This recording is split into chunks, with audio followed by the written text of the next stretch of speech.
صفا مروہ کی صحیح کے دوران کیا چیز سامنے آ رہی ہے، لیکن ہم لوگوں نے محض جو ایک عبادت کے معاملات ہیں ان کو عبادت تک ہی رکھا ہے. ہم اس کے اندر جا کے ڈوب کے سوچتے نہیں ہیں کہ عبادت ہے تو کیوں ہے. یہاں پر ہی رشتہ داری معاملات، خاندانی نظام کا جو تصور آج سے 1500 سال قبل امام الانبیاء صلی اللہ علیہ وسلم نے سکھایا، اور سب سے بڑھ کے جد الانبیاء حضرت ابراہیم خلیل اللہ علیہ السلام کے گھر والوں نے پیغام مجھے اور دیا اور آپ کو دیا، وہ آپ کے سامنے رکھنے لگا ہوں. صفا مروہ کی صحیح کے دوران وہ صحیح کیوں ہے؟ حضرت جناب سیدہ ہاجرہ رضی اللہ تعالی عنہا اپنے بیٹے کی پیاس بجھانے کے لیے انہوں نے دوڑ لگائی تھی. کبھی صفا سے مروہ جاتی ہیں، مروہ سے صفا آتی ہیں، صفا سے مروہ جاتی ہیں، 7 چکر لگا دیے لیکن پانی کی تلاش نہیں تھی. وہ 7 چکر کیوں لگائے گئے تھے؟ اس لیے کہ بیٹے کو پیاس لگی تھی. ماں کی اپنے بیٹے کے ساتھ محبت کا پیغام ہے صفا مروہ کی صحیح. ماں کیسے اپنے بیٹے سے محبت کرتی ہے، اس کی داستان صفا مروہ کی صحیح کرنے کی صورت میں نظر آتی ہے. لیکن میں اور آپ سب تو حج بھی کراتے ہیں، عمرہ بھی کراتے ہیں، لیکن سوچیں مجھ سے میرے ماں باپ کتنے ناراض ہیں. مجھ سے میرے ماں باپ بھی ناراض ہیں، لیکن میں حج عمرہ بھی کر کے آ جاتا ہوں. میں نے جب وہاں جا کر صفا مروہ کی صحیح کی، میرے دماغ میں یہ بات کیوں نہیں آئی کہ یہ جو صحیح کرنا ہے کس کی سنت ہے؟ اماں ہاجرہ کی سنت ہے. ایک ماں تھی، ماں کی بیٹے کے ساتھ محبت تھی. لیکن وہی بیٹا جب پاکستان آتا ہے اس کو سوچنا چاہیے، دل و دماغ کی روشنی میں دریچوں میں جا کے سوچنا چاہیے میں نے اپنے ماں باپ کے ساتھ کس قدر تعلقات رکھے ہیں. میرے بوڑھے ماں باپ ہیں، ان کو میری ضرورت ہے، لیکن میں ان کی حاجات کو پورا نہیں کرتا. میں ان کے سامنے اونچی آواز میں بات کرتا ہوں، میں ان کا نافرمان بیٹا ہوں. صفا مروہ کی جو صحیح ہے یہ خاندانی نظام کا بہترین تصور ہے.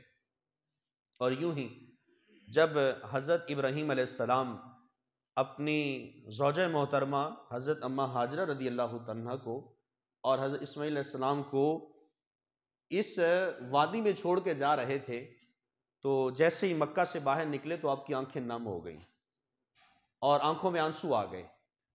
آنسو آئے تو اللہ رب العالمین جل شانہ کی حضور دعا فرمائی. وہ دعا کیا تھی؟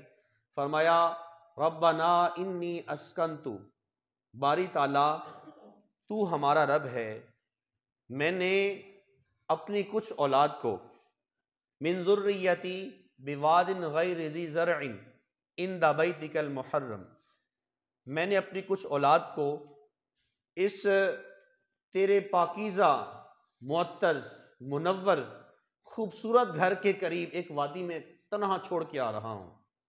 بواد غیر ذی زرع، وہ ایسی وادی ہے جہاں کھیتی نہیں ہے، جہاں پانی نہیں ہے، بالکل بیابان ہے اور صحرا ہے جہاں پانی کا نام و نشان تک نہیں ہے. ایسی وادی غیر ذی زرع جہاں کھیتی نہیں ہے. ربنا لیقیموا الصلاۃ، باری تعالیٰ میں تیرے حضور دعا کرتا ہوں کہ میری اولاد کو نماز کا پابند بنا دینا.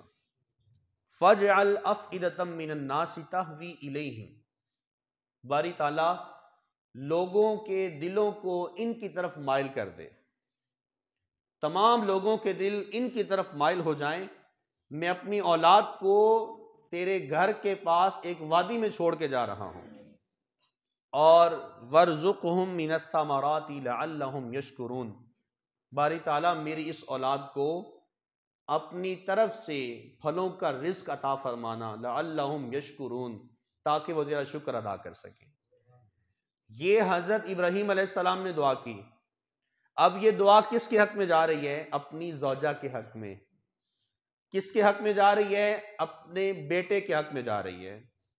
اسماعیل علیہ السلام کے لیے دعا کر رہے ہیں، اماں ہاجرہ کے لیے دعا کر رہے ہیں، باری تعالیٰ یہ میں اپنی نمدیدہ آنکھوں کے ساتھ تیرے حضور ملتجی ہوں، میری اس اولاد کی خیر فرمانا، میرے بیٹے کی خیر فرمانا، میرے گھر والوں کی خیر فرمانا. میں انہیں وہاں چھوڑ کے آ رہا ہوں جہاں کھیتی نہیں ہے. انہیں اپنی طرف سے رزق عطا فرمانا، اور ایسا رزق جو پھلوں کا رزق ہو. یہ ایک نظام دیا جو خاندانی نظام کا تصور ہے، یہ اسلامی عبادات کے اندر بھی موجود ہے. لیکن افسوس صد افسوس، میں نے اپنی زندگی کے معاملات کو صرف عبادت تک ہی محدود رکھا. میں نے ہر سال قربانی کرنے کو فریضہ قربانی سمجھتے ہوئے، سنت ابراہیمی سمجھتے ہوئے میں نے ہر سال یہ عمل تو کیا، لیکن افسوس صد افسوس میں نے فلسفہ قربانی کو نہیں سمجھا. میں نے وہ باپ اور بیٹے کی گفتگو کو نہیں سمجھا. جب ابراہیم علیہ السلام نے بیٹے سے آ کے کہا تھا، بیٹا میں نے یہ خواب دیکھا ہے، میں تجھے اللہ کی رضا کی خاطر اللہ کی بارگاہ میں قربان کر رہا ہوں، تو بیٹے نے آگے سے کیا کہا تھا؟ بیٹے نے یہی کلمات عرض کیے تھے، ابا حضور جو آپ کو آپ کا رب حکم دیتا ہے انشاء اللہ من الصابرین، آپ وہ کر گزریے، مجھے انشاءاللہ تعالی آپ صبر کرنے والوں میں پائیں گے، میں آپ کے اس حکم کی تکمیل کروں گا. لیکن افسوس صد افسوس، مجھے وہ قربانی کرنا تو یاد رہا، لیکن مجھے فلسفہ قربانی یاد نہ رہا کہ وہ باپ اور بیٹے کی گفتگو کیا تھی. یہی وہ تعلق ہے، یہی وہ رشتہ ہے، یہی وہ خاندانی نظام ہے جو ہمیں 1500 سال قبل بتلایا گیا ہے.